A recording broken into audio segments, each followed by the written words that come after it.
இணையாண்ட குருநாதன் பொற்பாதம் போற்றி.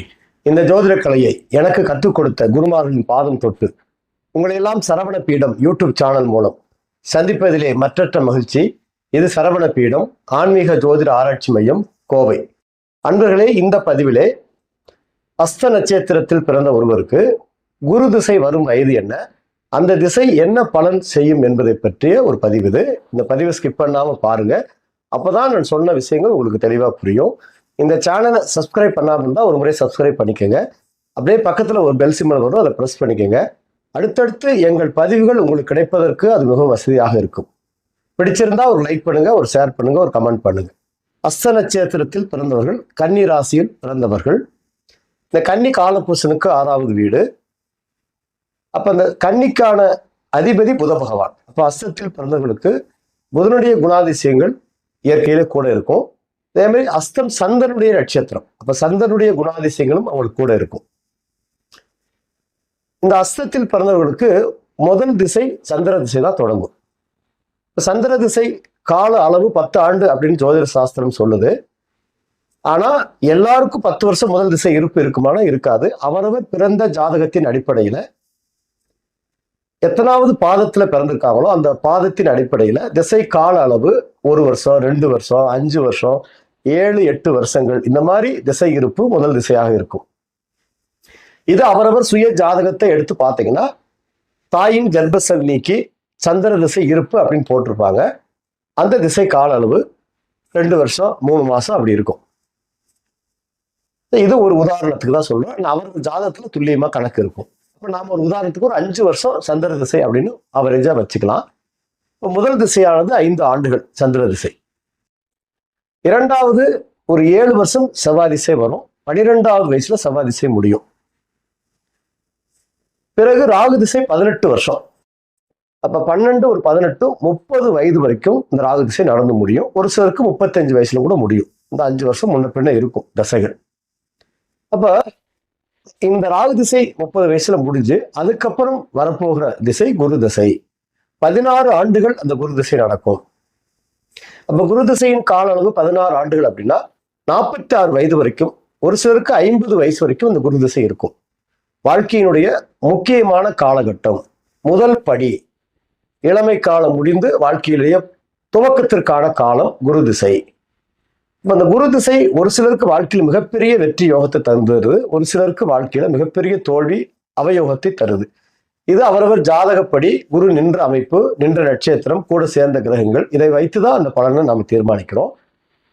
பொதுவா கன்னி ராசிக்கு நம்ம பேசிட்டு இருக்கோம். அஸ்த நட்சத்திரம் இது லக்னம் வேறையா இருந்தா குரு லக்னத்துக்கு எத்தனாவது பாவமா வருதோ அந்த பாவத்துக்கு தகுந்த மாதிரி குருடைய தசா கால பலன்கள் மாறும். நமக்கு கன்னி லக்னமே வச்சு பேசலாம். அஸ்த நட்சத்திரம் கன்னி ராசி, கன்னி லக்னத்தில் பிறந்தவர்களுக்கு குரு திசை அப்படி வச்சுட்டோம்னா, வெவ்வேறு லக்னங்களுக்கு வேற வாரம் இருந்தாலும் இந்த பொது பலன் கன்னி லக்னத்துக்கு. அப்ப முதல் திசை சந்திர திசை, செவ்வாய் திசை, ராகு திசை. இந்த மூன்றுமே பாத்தீங்கன்னா சந்திரன் கன்னிக்கு லாபாதிபதி. அப்ப இளமை காலத்துல முதல் திசை ஒரு நல்ல திசை அப்படின்னா 11ஆம் அதிபதி திசை. 2வது செவ்வாய் திசை அப்படின்னா கன்னிக்கு செவ்வாய் அஷ்டமாதிபதி. இங்க மிகப்பெரிய பாவி செவ்வாய். அப்ப வாழ்க்கையினுடைய முதல் பகுதி செவ்வாய் திசை இளமை காலத்துல வரும். ஒரு 10 வயசு தொடங்கி 17 வயசு வரைக்கும், இல்லாட்டி 5 வயசுல தொடங்கி 12 வயசு இருக்கும்.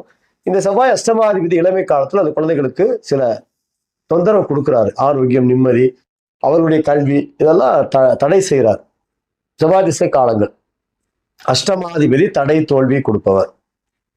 அதே போல அதுக்கப்புறம் ராகு திசை ஒரு 18 வருஷம் வரும். அப்ப ராகு திசை என்பதும் நல்ல அமைப்புல இல்லை அப்படின்னா அந்த இளமை காலம் 30 வயசு வரைக்கும் அவர்களுக்கு கல்வி, அவருடைய வளர்ச்சி, தொழில், திருமணம், இந்த மாதிரி விஷயங்கள் எல்லாத்தையும் ராகு 18 வருஷம் தடை செய்கிறார். இப்போ முதல் பகுதி அஸ்தத்தில் பிறந்தவர்களுக்கு நல்ல திசைகள் அப்படின்னு சொல்லக்கூடிய அமைப்பு இல்லை. ஏன்னா 2 திசைகள் அஷ்டமாதிபதி திசையும் ராகு திசையும் வந்துருது. அந்த முதல் பகுதி திசைகள் நல்ல அமைப்புல இருந்துச்சுன்னா, இப்ப அஷ்டமாதிபதி போய் மறைவுஸ்தானத்திலிருந்து செவ்வாய் கெட்டு திசை நடத்தினா யோகத்தை செய்வார். ராகு மறைவுஸ்தானிலிருந்து திசை நடத்தினா யோகத்தை செய்வார்கள். ஒரு சிலருக்கு அந்த அமைப்பு இருக்கும். பெரும்பாலும் அந்த முற்பகுதி, அந்த 3 திசைகள் சிறப்பா இருப்பதில்லை. இந்த குரு திசை வரும் காலம் வாழ்க்கையில முதல் படி, முக்கியமான காலகட்டம் 30 to 46 அப்படிங்கும்போது அந்த திசை சிறப்பா அமைஞ்சிச்சுன்னா வாழ்க்கையில் முதல் படியே அவர்களுக்கு வெற்றி மேல் வெற்றி தான். நல்ல ஒரு எதிர்காலம். குரு பார்க்க கோடி நன்மை. குரு வாழ்க்கையும் சுப கிரகம், பெரிய வளர்ச்சி வெற்றியை கொடுக்க கிரகம். ஆனா இந்த கன்னிக்கு குரு பாதகாதிபதி அப்படின்னு சொல்லக்கூடிய கிரகம். அங்கதான் இந்த கவனிச்சு பார்க்கணும். ஏன்னா பாதகாதிபதினு சொல்லக்கூடிய திசை வருது அப்படின்னா, ஏன்னா உபய லக்னம் கன்னி லக்னம், உபயத்திற்கு 7ஆம் இடம் பாதகஸ்தானம், 7ஆம் அதிபதி பாதகாதிபதி அப்படிங்கும் போது மீனம் 7ஆம் இடம் பாதகஸ்தானம், மீனத்திற்கு அதிபதி குரு பாதகாதிபதியா வர்றாரு. 4 7 குரு. இப்ப சுகாதிபதி ஆரோக்கியம், நிம்மதி, சொத்துகள், இடம், நிலம், வீடு, வாகனம், தாயாருக்கான நன்மை செய்யக்கூடிய இடம். 7ஆம் இடம் திருமண வாழ்க்கை, மனைவி, கலத்திரஸ்தானம், நண்பர்கள், கூட்டு தொழில், இதெல்லாம் இந்த 7வது பாவம். இந்த கிரகம் பாதகாதிபதியா வர்றதுனால இந்த திசை 16 ஆண்டுகள் சிறப்பா இல்லைன்னா அவர்களுக்கு சோதனை காலம்தான். அப்ப முதல் படியே 30 வயதுல தொழில், அவருடைய உத்தியோகம், இதெல்லாம் வாழ்க்கையில் நிறைய தடைகள் ஏற்படுது. 16 வருஷம் போராடுறாங்க. பாதகாதிபதி நிறைய பாதகத்தை செய்கிறாரு. வாழ்க்கையில் ஒரு விஷயத்தை கிடைக்க விடாம பண்ணி கடைசி வரைக்கும் போராட வைக்கிறார் இந்த பாதகாதி திசை என்பது. அப்ப கன்னிக்கு குரு திசை என்பது பொதுவா நல்ல திசை கிடையாது, பாதகாதி திசை. குரு முழு சுப கிரகம். அப்ப சுபத்தன்மையை குரு பெற்றாலும் இங்க லக்னத்திற்கு பாதகாதிபதி. அப்ப நன்மையும் தீமையும் கலந்து செய்வார். கேந்திராதிபதியும் அவரே. ஏன்னா 2 கேந்திரத்துக்கு அவர் தான் அதிபதி, 4 7 குடையவர். அவர் போய் கேந்திரத்திலே அமர்ந்துட்டார்னா கேந்திராதிபத்திய தோஷத்தை ஏற்படுத்துவார். அப்ப பாதகாதி திசை நல்ல திசையாக ஒரு சிலருக்கு அமைகிறதுக்கு பாதகாதிபதி தன் பலம் குறைஞ்சு மறைவு ஸ்தானங்கள்ல போய் அப்படி இருக்கும்போது அந்த திசை யோகத்தை செய்யும். பாவிகள் மறைந்தால் கெட்டவன் கெட்டிடில் கெட்டிடும் ராஜ்ய யோகம் என்பது பொதுவான ஒரு விதி. அப்ப குரு அங்க மறைவு ஸ்தானங்கள் இருக்கணும், அப்பதான் அந்த திசை அவர்களுக்கு வெற்றி. ஆனா பெரும்பாலும் கன்னிக்கு குரு திசை நன்மை செய்வதில்லை. இது அனுபவத்துல பாக்குறோம், நிறைய கிளைண்ட் கிட்ட பாக்குறோம். அப்ப உங்க ஜாதகத்துல குரு தசை எப்படி இருக்கு அப்படின்னு நீங்க குரு திசையை நல்ல ஆராய்ச்சி பண்ணி பார்த்து அதற்கான எளிய வழிபாடுகளை தொடரும் போது அந்த திசை 16 ஆண்டுகள் உங்களுக்கு நன்மை திசையாக வரும். அதே மாதிரி குரு போய் நின்ற இடங்கள், பாவங்கள், இதையும் குரு அங்க பாதகம் பண்றார். இப்ப குரு லக்னத்திலே இருக்காரு, கன்னியிலே இருக்காருன்னா அது குருவுக்கு அந்த பாதகத்தன்மையை அந்த லக்னத்திற்கு ஏற்படுத்துறாரு. ஜாதகருக்கு வாழ்நாள் தடை தோல்விகளை ஏற்படுத்துறாரு. திசை வரும் காலங்கள்ல 16 ஆண்டுகள் போராட வைக்கிறார். ஆனா குரு லக்னத்திலிருந்து 5 7 9 பார்வை செய்வார். குரு பார்க்க கோடி நன்மை. அப்ப 5ஆம் இடம் பூர்வ புண்ணியஸ்தானம், 7ஆம் இடம் திருமண வாழ்க்கை, 9ஆம் இடம் பாக்கியம். இதை 3 குரு பார்க்கிறாருனாலும் அது சுபத்தன்மை அப்படின்னாலும் கூட அது பாதகாதிபதியுடைய தன்மையை கூட சேர்ந்தா கொடுப்பாரு. அப்ப அவருக்கான நல்ல வழிபாடுகளை செய்து குருவுடைய அனுகிரகத்தை நல்ல சாந்தி பண்ணும்போது அது பாதகம் இல்லாமல் சாதகமாக அந்த திசை அமையும். ஸோ இதெல்லாம் தொடர்ந்து நீங்க அந்த வழிபாடுகளை அந்த திசை காலங்கள்ல செய்யணும். அஸ்தத்தில் பிறந்தவர்களுக்கு அந்த குரு திசை இந்த வரும் வயது கட்டாயம் இந்த வயதில் வந்துதான் தீரும். அந்த திசை காலங்களை சரியா நீங்க கொண்டு போகணும். அதே மாதிரி குருவுடன் சேர்ந்த கிரகங்கள், இப்ப குருவுடன் சனி சேர்ந்திருக்காரு அப்படின்னா அது பிரம்மகத்தி தோஷமாக குரு சனி சேர்க்கை. பூர்வ புண்ணியாதிபதி சனி குருவுடன் பாதகாதிபதி சேரும்போது பூர்வ ஜென்ம சாபத்தை ஏற்படுத்துறாரு. பூர்வீக சொத்துரை அனுபவிக்க முடியாமல் போகுது. நல்ல பிள்ளைகள் கிடைக்காம வாழ்க்கையில் பிள்ளைகளால் பெரிய பிரச்சனை சந்திக்கிறாங்க. இதெல்லாம் இந்த 5 7 தொடர்பு கண்டிக்கு வரும்போது. அதே மாதிரி குருவுடன் ராகு சேர்ந்திருக்காரு அப்படின்னா குரு சண்டால யோகம். இந்த ராகு குரு சேர்க்கை பொருளாதார தடை, வருமான தடை, வாழ்க்கையில் நிறைய போராட்டம்.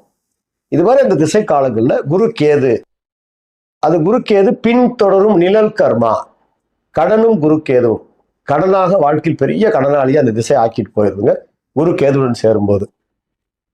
மீளா கடன் அப்படின்னு சொல்லக்கூடிய மாதிரி சிக்க வச்சிருது. இது மாதிரி உங்க கிரக சேர்க்கைகளையும் பார்த்து அதுக்கான வழிபாடுகள் செய்யணும். குரு நின்ற நட்சத்திரம், அது மாதிரி 12 பாவங்களையும் குரு எந்தெந்த நட்சத்திர காலில் இருக்காரோ அதுக்கு தகுந்தபடி பலன்கள் மாறுபடும். அதே போல குரு நின்ற பாவங்களும் பலன்களை அந்த பாவத்துக்கு தகுந்தபடி பாதகத்தை நன்மைகளை மாற்றி மாற்றி செய்யும். இப்ப லக்னத்துல குரு இருக்காருன்னா லக்னம் பாதகமாகி வாழ்க்கையில் ஜாதகருக்கு தடை தோல்வி போராட்டம் 16 ஆண்டுகள். 2ஆம் இடத்துல குரு துலாத்துல, குரு அங்க பகையா இருக்காரு. பொதுவா பாதகாதிபதி அங்க 2ல் இருக்கக்கூடாது. ஏன்னா 2ஆம் இடம் என்பது தனம், குடும்பம், வாக்குஸ்தானம். அவர் அங்க பகை பெற்று அமரும் போது நிறைய பிரச்சனைகள் குடும்ப வாழ்க்கையில, பொருளாதார தடைகள், வாக்கு அதை கொடுத்து வார்த்தை காப்பாற்ற முடியாம வார்த்தையை கொடுத்து மாட்டிக்கிறது, இதெல்லாம் இந்த குரு 2ல் இருக்கும்போது. அடுத்து 3ஆம் இடம் குரு விருச்சிகத்துல மறைவு ஸ்தானம். அப்ப பாதகாதிபதி மறைஞ்சு நிற்கிறதுனால அது நட்பு வீடுங்கிறதுனால சில யோகங்களை அந்த திசை 16 ஆண்டுகள் கொடுக்கும். 4ஆம் இடம் கேந்திராதிபதி கேந்திரத்தில் நிற்கிறார். கேந்திராதிபத்திய தோஷம் அங்க ஜாதகரை படாதபாடு படித்திரும். அது அவருக்கு ஆட்சி வீடு. பாதகாதிபதி ஆட்சி பெற்று திசை நடத்தும் போது சொத்துக்களை அனுபவிக்க முடியாமல் போகுதல், சொத்துக்களை சேர்க்க ரொம்ப சிரமப்படுறது, வாழ்க்கையில ஒரு இடம், நிலம், வீடு வாங்கிடலாம் முடியுமா அப்படிங்கிற மாதிரி ஏங்க வைக்கிறது, இதெல்லாம் அந்த நாளில் குரு இருப்பது. அடுத்து 5ஆம் இடம் பூர்வ புண்ணிய ஸ்தானம். குரு அங்க நீச்சமா போயிடுறாரு. அவ பாதகாதிபதி நீச்சமாகும் போது அந்த தன்மை அவர்களுக்கு நன்மை வெற்றிகளை அந்த கிரகம் கொடுக்குது. 16 வருஷம் யோகத்தை கொடுக்குது. அந்த 5ல் குரு இருப்பது, மகரத்தில் குரு இருப்பது கன்னிக்கு யோகமே. அடுத்து கும்பத்தில் குரு, 6வது வீடு மறைவு ஸ்தானம். பாதகாதிபதி மறைஞ்சிருக்காரு அப்படிங்கும்போது அது நல்ல ஒரு அமைப்பு தான். நல்ல யோகங்களை குரு கொடுப்பாரு. ஆனால் 7ஆம் அதிபதி 6ல் இருக்காரு அப்படிங்கிறப்ப திருமண வாழ்க்கையை நிறைய பிரச்சனை ஏற்படுத்துறாரு. அந்த 30 to 46 வயது திருமண வாழ்க்கையில் நிறைய பேர் திருமணம் கிடைக்காம திருமண தடைகள் ஏற்படுத்துது. திருமணம் கிடைச்சவங்களுக்கு வாழ்க்கையில் நிறைய கசப்புகளை ஏற்படுத்துது. இதற்கான வழிபாடுகளை கரெக்டா செய்யணும். 6ஆம் இடம் சத்துருஸ்தானம். என்னதான் குரு மறைஞ்சாலும் யோகத்தை கொடுப்பாரு. ஆனா அதுக்கு தகுந்த அந்த 7ஆம் பாவத்தை கெடுத்துருவாருங்க. அடுத்து 7ஆம் வீட்டிலே குரு. குரு 7ல் இருப்பது ஆட்சி பெற்று அமர்ந்து பாதகாதிபதி பாதகத்திலே ஆட்சி பெறாரு. திருமண வாழ்க்கை கட்டாய பிரச்சனை தான். இது நிறைய அனுபவத்தில் நான் பார்த்துட்டேன். அதே மாதிரி கூட்டு தொழில் செய்கிறவர்களுக்கு ரொம்ப கவனம். அது நண்பர்களுக்குள்ள பார்ட்னர்ஷிப்புக்குள்ள பிரச்சனை ஏற்படுத்துது. இதெல்லாம் அந்த 7ஆம் இடத்துல வேலையை குரு பாதகத்தை செய்கிறார். 8ஆம் இடம் மேசம் மறைவு ஸ்தானம். குரு 8ல் மறையும் போது யோகத்தை கொடுக்கிறாரு. பாதகாதிபதி மறைவது யோகமே என்றாலும் 7ஆம் அதிபதி 8ல் மறையக்கூடாது. அதுவும் திருமண வாழ்க்கைக்கான தடை தோல்விகள் தான். கூட்டு தொழிலுக்கான தடை தோல்விகள் தான். 9ஆம் இடம் பாக்கியஸ்தானம். 9ல் குரு இருப்பது நல்ல யோகம். லக்னத்தை பார்ப்பாரு குரு. பாக்கியஸ்தானத்தில் குரு நின்று லக்னத்தை பார்ப்பதே ஒரு சுபத்தன்மை தான். என்றாலும் பாதகாதிபதி பாக்கியத்தில் நிற்கிறாருங்க. அது பகை வீடு ரிஷபம். அப்ப நிறைய பாதகத்தை கொடுத்துதான் சில நன்மைகளை கொடுப்பார். 10ஆம் இடம் அது தொழில் ஸ்தானம் மிதுனம். 10ல் குரு இருப்பது பாதகாதிபதி தொழில் ஸ்தானத்தில் நின்றாருன்னா தொழிலில் அந்த 16 வருஷம் அவர் போராட வைக்கிறார். நிறைய தோல்விகளை, கடன் ஏற்படுது. தொழிலில் நிறைய முன்னேற்றங்கள் இல்லாமல் தடை ஏற்படுது. ஸோ இந்த மாதிரி காலங்களில் அந்த திசைக்கான வழிபாடுகளை சரியா செய்யும் போது தொழில் ஸ்தானத்தை பாதிக்காமல் பாதகம் குறைஞ்சு சாதகமான பலன்களை குரு செய்வார். 11ஆம் இடம் லாபஸ்தானம் வெற்றி ஸ்தானம். குரு உச்சம் பெறுற இடம் அங்க கடகத்துல நல்ல ஒரு அமைப்பு. ஆனால் பாதகாதி உச்சம் பெறும்போது நிறைய பாதகத்தை கொடுத்துதான் லாபங்கள் வெற்றிகளை தருவாரு. அதற்காக நிறைய போராட வேண்டியது இருக்கும். ஆனாலும் நல்ல இடம் தான் குருவுக்கு. அடுத்து 12ஆம் இடம் இது சிம்மம். இந்த கன்னிக்கு அது மறைவு ஸ்தானம். அப்ப குரு அங்க மறைஞ்சு நிற்கிறாரு. பாவிகள் மறையும் போது யோகத்தை செய்வார்கள். பாதகாதி மறைஞ்சு நிற்கிறார் அப்படிங்கும் போது நிறைய பாதகம் குறைஞ்சு நன்மைகள் நிறைய கிடைக்கும். சுப விரயங்கள் நிறைய செய்வார். அந்த 16 வருஷத்துல நிறைய பேருக்கு வெற்றிகளை தரக்கூடிய அமைப்பு தான் குரு கொடுக்குறாரு. ஸோ இந்த மாதிரி அங்க அமைப்புகள் அப்படி 12 பாவங்களையும் குரு நின்ற அமைப்பு தகுந்த மாதிரி பலன்கள் கூடவோ குறைவோ செய்யும். இது அவரவர் சுய ஜாதகத்தின் அடிப்படையில் இந்த பலன்கள் நிச்சயம் மாறுபடும். உங்களுக்கு குரு திசை நடக்கிற அமைப்பு இருந்து நீங்க அஸ்த நட்சத்திரம் கன்னிராசி இதுல பிறந்திருந்தீங்கன்னா அதற்கான எளிய வழிபாடுகளை செய்யுங்க. குரு ஸ்தலங்களுக்கு போயிட்டு வாங்க. திருச்செந்தூர் மாதிரி இடங்களுக்கு அடிக்கடி போயிட்டு வாங்க. குருமார்களுக்கு நல்ல உபகாரங்கள், குருமார்கள் வழிபாடெல்லாம் எடுத்துக்கங்க. பாதகாதிபதி தன்மை குறைஞ்சு வெற்றிகள் நிறைய குரு கொடுப்பாரு. அந்த 16 ஆண்டுகள் வெற்றி மேல் வெற்றி கிடைக்கும் என்று சொல்லி நான் வணங்கும் செந்திலாண்டவனை பிரார்த்தனை செய்து உங்களிடம் விடைபெறுவது கோவை முருகனடிமை. நன்றி, வணக்கம்.